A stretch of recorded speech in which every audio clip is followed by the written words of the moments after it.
Bismillahirrahmanirrahim. Assalamualaikum warahmatullahi wabarakatuh. Alhamdulillah rabbil alamin. Wassalatu wassalamu ala Rasulillah wa ala alihi washabihi wa man walah. Amma ba'd. Subhanaka la ilma lana illa ma 'allamtana innaka antal alimul hakim. Alhamdulillah kita lanjutkan materi pengatur Indonesia.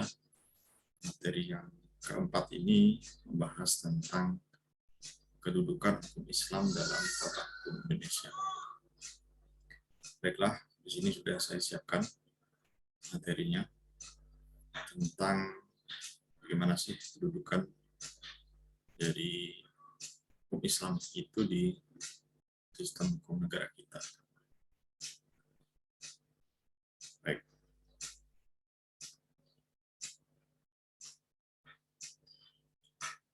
Yang pertama ingin saya sampaikan dulu terkait dengan istilah hukum Islam.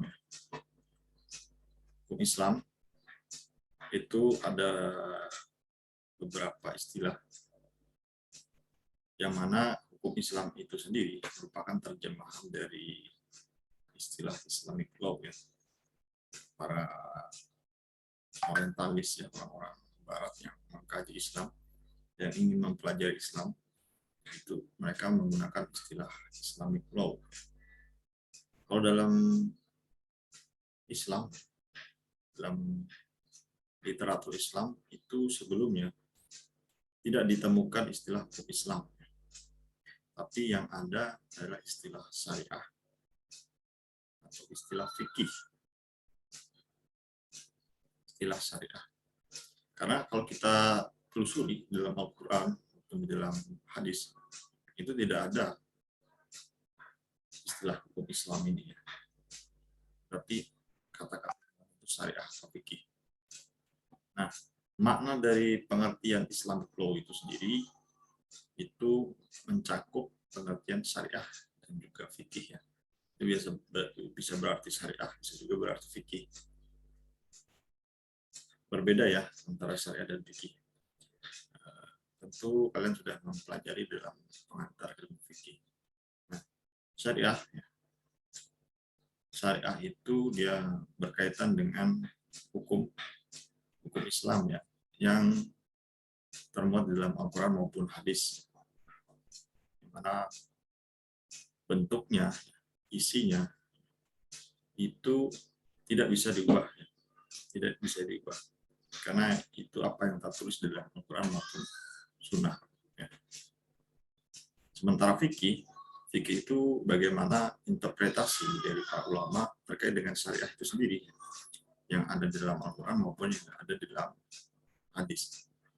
Nah, di samping istilah Islamic law itu, untuk spesifiknya, istilah fikih itu kemudian diterjemahkan menjadi Islamic jurisprudence atau pendapat-pendapat para ulama terkait dengan syariah itu tadi, jurisprudence ya, Islamic jurisprudence. Nah, inilah peristilahan terkait dengan hukum Islam yang perlu kita pahami. Baik, selanjutnya sumber hukum di Indonesia ya. Sumber hukum di Indonesia itu ada mengambil dari 3 sumber. Yang pertama hukum Islam, hukum adat, dan juga hukum barat. Nah, pada kesempatan ini kita akan mengulas tentang bagaimana kedudukan hukum Islam ini di dalam sistem hukum Indonesia. Nah, nanti pertemuan berikutnya kita juga akan bahas hukum adat. Dan untuk hukum barat ini karena nanti berkaitan dengan hukum positif ya, beberapa peraturan perundang-undangan ya, itu masih menggunakan peninggalan barat ya. Barat dalam hal ini yaitu Belanda, yang mana mereka menjajah negara kita yang cukup lama, sehingga dalam waktu kurang lebih 3 abad setengah itu mereka menerapkan bagaimana hukum mereka, hukum perdata, hukum pidana, dan lain sebagainya. Dan itu ketika kita merdeka, negara Indonesia merdeka, sebagai negara yang baru merdeka tentu belum memiliki peraturan perundang-undangan. Makanya di dalam Undang-Undang Dasar itu, di aturan peralihan, itu ditentukan bahwa segala peraturan-peraturan yang ada, ini termasuk juga dalam hal ini adalah hukum barat, ya, peninggalan Belanda itu masih tetap berlaku sampai dibuat peraturan sendiri. Nah, sebenarnya maksud dari adanya pasal aturan peralihan itu kan menunjukkan bahwa diberikan payung hukum untuk mengisi kekosongan hukum saja peraturan-peraturan dari peninggalan Belanda itu. Tetapi dalam kenyataannya masih ada sampai saat ini, ya, 76 tahun kita merdeka, itu beberapa masih kita gunakan. Misalnya KUH Perdata, KUH Pidana, hukum acara perdata. Itu tidak bisa kita pungkiri, ya, masih kita gunakan. Walaupun sudah ada sebenarnya rancangan undang-undang RUU KUHP, RUU KUH Perdata, ya, masuk juga RUU Kitab Undang-Undang Acara Perdata. Nah, itu terkait dengan hukum barat, bagaimana hukum barat itu menjadi salah satu juga sumber dari hukum. Nah, sekarang hukum Islam, ya. Nah, belum kita jauh ke kontribusi dari hukum Islam dalam tatanan hukum Indonesia, kita perlu ketahui kenapa hukum Islam itu menjadi satu di antara 3 sumber hukum di Indonesia. Hal ini karena tidak bisa kita lepaskan dari sejarah panjang bagaimana Islam itu hadir di Nusantara. Banyak teori, ya, yang membahas terkait dengan kapan sih kedatangan Islam di Nusantara itu sendiri. Mulai ada yang menyebutkan abad ke-13, abad 11, bahkan ada yang abad ke-7. Abad ke-7 itu berarti masih zaman awal-awal sekali, ya. Zaman Islam ada, dalam artian dibawa oleh Rasulullah di abad 7. Nah, dari beberapa teori-teori tersebut, sebenarnya bisa kita ambil jalan tengahnya, ya, atau kita harmonisasikan antara teori-teori tersebut. Yaitu karena semua 3 teori itu punya fakta-faktanya, dan bukti-bukti yang menjadi argumentasi mereka, maka dalam hal ini kita bisa harmonisasikan bahwa memang Islam sudah ada sejak abad 7. Sejak awal Islam ada, juga sudah tersebar ke Nusantara. Namun, di awal-awal tersebut, Islam itu belum begitu tertanam, ya, menjadi living law, menjadi hukum yang berlaku bagi masyarakat. Namun di situ sudah ada persentuhan, antara masyarakat Nusantara dengan orang-orang Islam yang datang ke Nusantara itu sendiri. Nah, seperti bukti tentang adanya makam di Tapanuli itu, ya, yang ada di batu nisan itu tertulis Hamim, ya, itu sejak abad ke-7. Dan kemudian di abad ke-13 barulah Islam itu berkembang pesat. Di abad ke-13 itu dengan munculnya kerajaan-kerajaan Islam, ya, kerajaan-kerajaan di Nusantara, mulai dari kerajaan Samudra Pasai, ya, kerajaan Demak di Jawa, kerajaan Banjar di Banjarmasin. Banyak, ya, kerajaan-kerajaan Islam yang mereka berlandaskan hukum Islam dalam menjalankan pemerintahannya. Di Kalimantan Tengah sendiri juga demikian, ya, ada sebuah kerajaan Kutaringin namanya. Sekarang itu berada di wilayah Kabupaten Kota Waringin Barat. Nah, kerajaan Kutaringin juga merupakan kerajaan Islam, di mana itu perluasan dari kerajaan Banjar di Banjarmasin. Itu kita juga patut bangga dan harus kita lindungi, ya, kita hormati bagaimana peninggalan kerajaan Kutaringin itu di wilayah provinsi kita, ya. Artinya Islam di Kalimantan Tengah itu sudah lama berada ya, khususnya melalui jalur pemerintahan ya oleh kerajaan utara ini itu tadi. Makanya tidak heran kalau kita mengunjungi di Kota Waringin sana, di Pangkalan Bun, di daerah-daerah sekitarnya itu Islamnya sangat mayoritas ya, sangat, dan mereka menjalankannya dengan ketat gitu ya, dibandingkan dengan daerah-daerah lain yang tidak ada kerajaannya di situ. Nah, itu menunjukkan bagaimana peran kerajaan-kerajaan Islam di Nusantara itu dalam pengembangan ajaran Islam dan juga penerapan hukum Islam, ya kan? Kemudian di zaman kerajaan-kerajaan itu tadi ya, kerajaan Islam yang tersebar di wilayah Nusantara, mereka menerapkan hukum Islam terus-menerus ya, terus-menerus. Jadi di samping peran-peran pendakwah ya, para ulama dalam menyebarkan Islam dan menerapkan hukum Islam, peran dari kerajaan dari sisi pemerintahan juga sangat penting ya bagi bagaimana eksistensi hukum Islam di Nusantara itu sendiri. Nah, sampai pada datangnya para kolonial ya, para penjajah, mulai dari Portugis ya, Inggris, Belanda, Jepang. Nah, itu ketika mereka datang, ada pasang surutnya ya, bagaimana penerapan hukum Islam. Khususnya di zaman Belanda. Zaman Belanda itu mengalami pembatasan-pembatasan penerapan hukum Islam. Yang mana sebagai contohnya terkait dengan peranan lembaga peradilan agama. Peradilan agama sudah ada sejak lama, khususnya di kerajaan-kerajaan Islam. Seperti kalau di daerah Sumatera itu ada Mahkamah Syariah. Kalau di Kalimantan ya, di Banjar itu ada Kerapatan Kodi. Itu menunjukkan bagaimana peranan peradilan agama bagi umat Islam di Nusantara. Ketika Belanda datang, pada awalnya mereka memberikan keleluasaan bagi umat Islam untuk menerapkan agama mereka. Nah, ini terbukti dengan adanya teori resepsi kompleksio ya.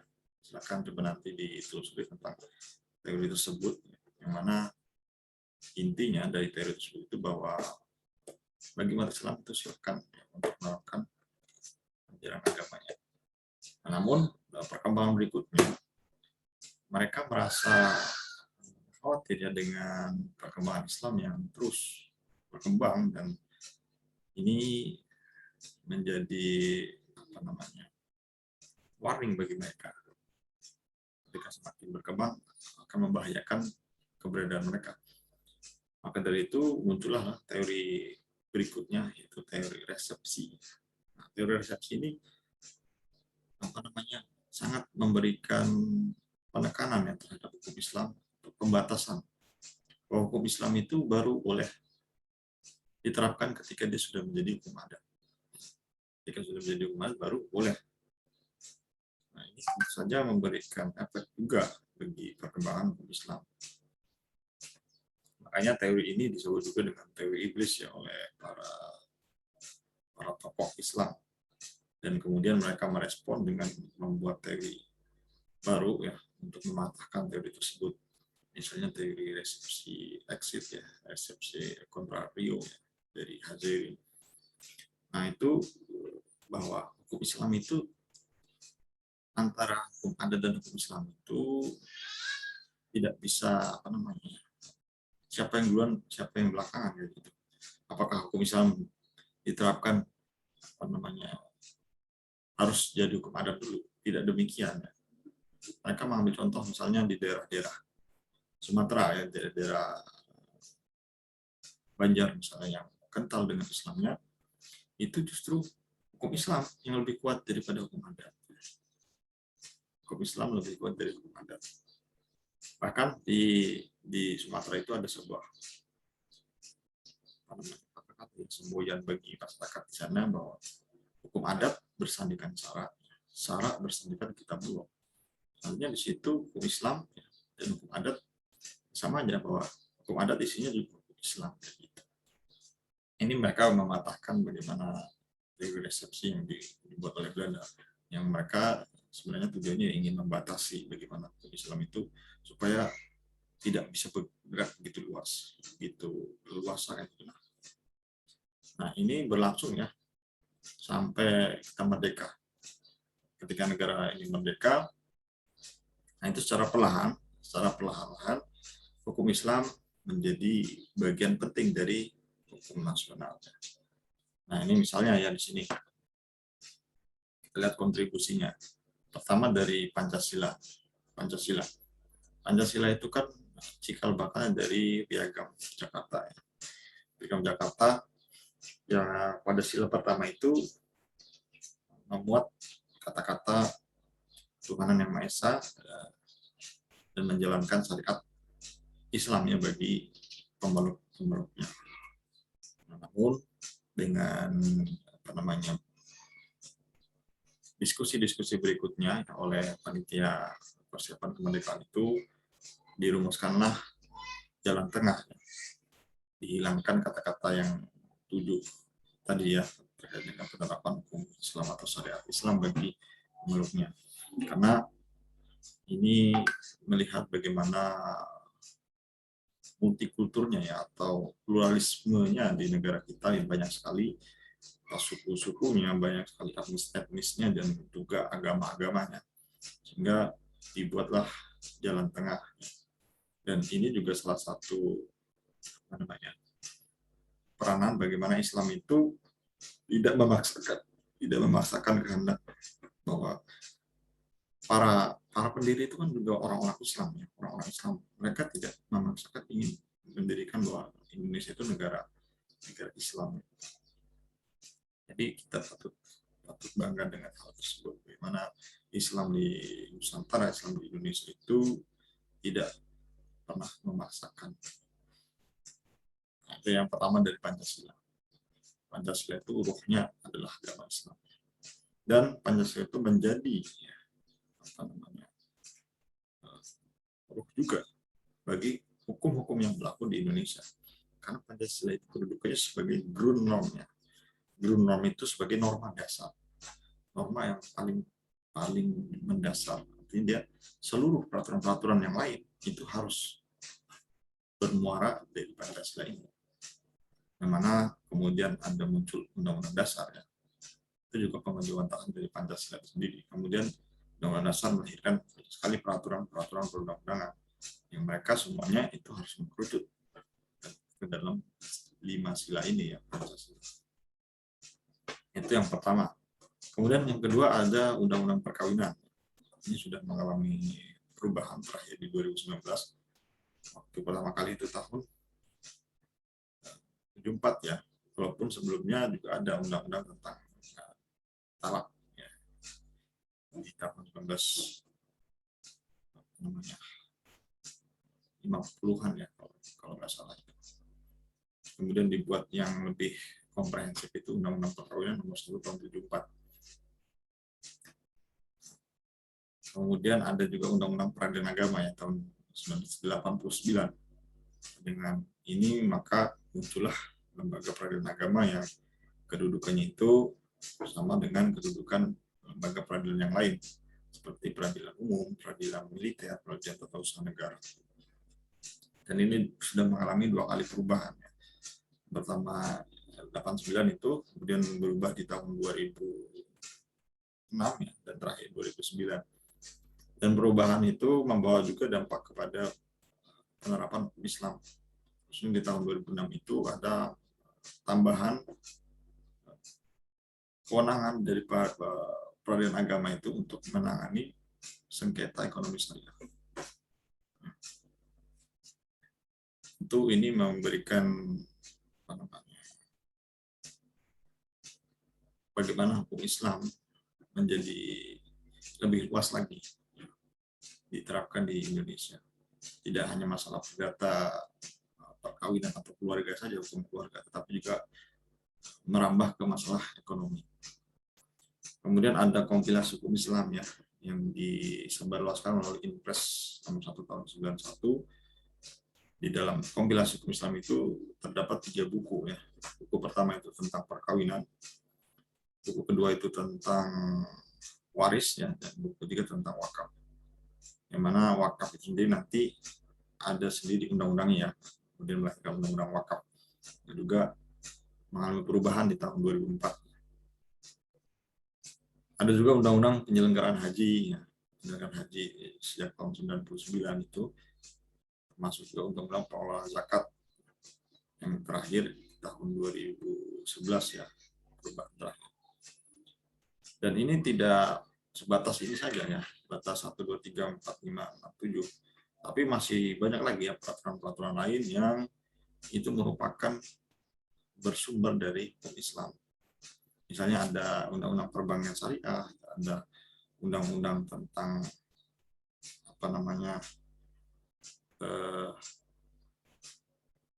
ini terkait dengan otonomi khusus Aceh ya.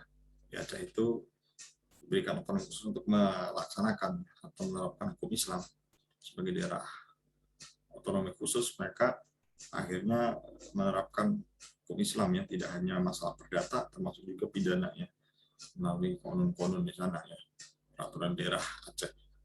Juga memberikan gambaran bagaimana kontribusi hukum Islam itu dalam tata hukum Indonesia. Apalagi kalau kita perhatikan peraturan-peraturan di lembaga-lembaga negara ya, seperti peraturan Menteri Agama, kemudian organisasi-organisasi atau lembaga-lembaga misalkan Basnas ya, kemudian BWI ya, itu juga akan mengeluarkan peraturan-peraturan banyak.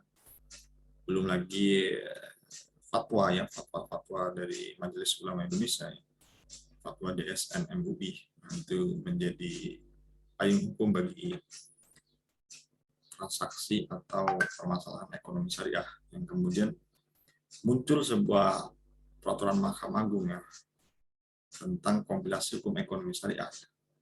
Kompilasi hukum ekonomi syariah ini memuat tentang hukum material dari ekonomi syariah. Karena Undang-Undang Peradilan Agama sudah memberikan payung hukum untuk mereka menyelesaikan sengketa ekonomi syariah.